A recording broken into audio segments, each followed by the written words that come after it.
Hello guys! Welcome back to my YouTube channel. For today's video ay magko-cover up po ako ng isang pagluluto. So, naatasan tayo ngayon na magluto ng pasta. So, ang pasta na to ay spaghetti, ang paborito ng mga bata.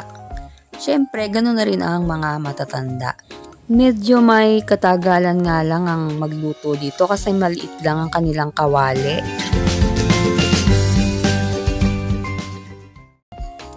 Uy, anong ginagawa mo? Sus, pa-cute. Ito nga pala ang aking sister na sobrang magpa-cute.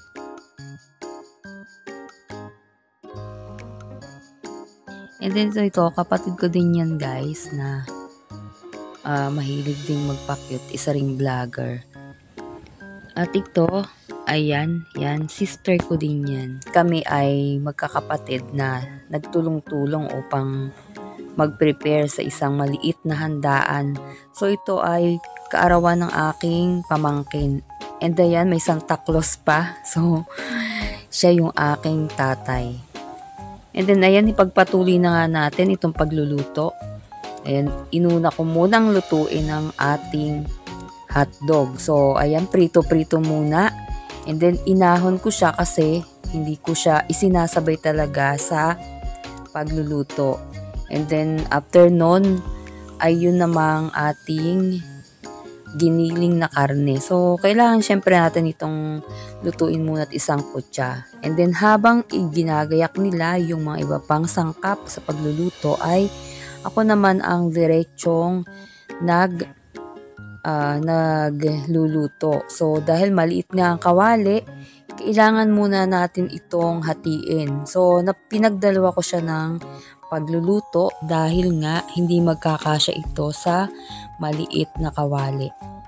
Ayan guys, yan ang mahirap sa isang bahay kung ikaw ay walang gamit na pwedeng paglutuan na mas malaki.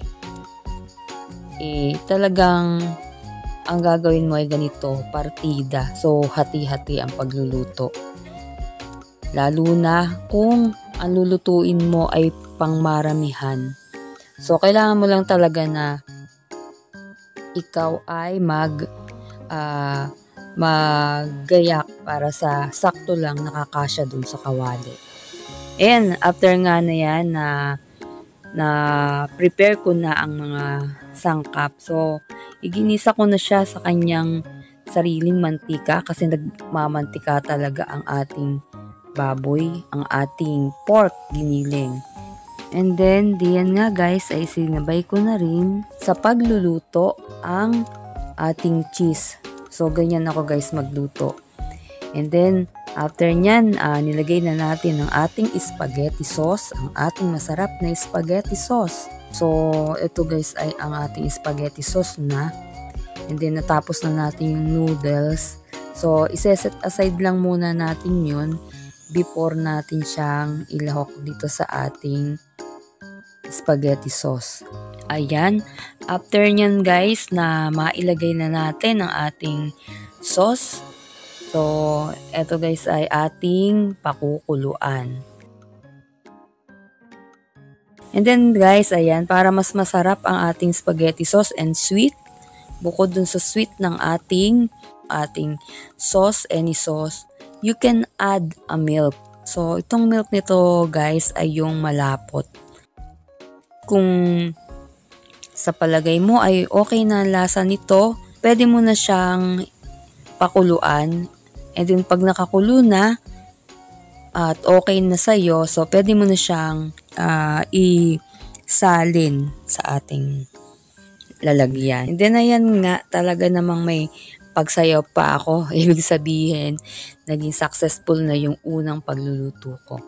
And then ito na guys, in short, ay after nga natin na lutuin ang ating spaghetti sauce, ay inihalo na natin ito sa noodles. So, iba-iba naman tayo guys ng pagluluto ng noodles eh. Yung iba, kailangan nila na ihalo ang sauce sa noodles para mas okay na at hindi mo na kailangan pang trabahuhin ang maghalo kung gusto mo na talagang kumain. And yung iba naman ay magkahiwalay ang noodles at ang sauce.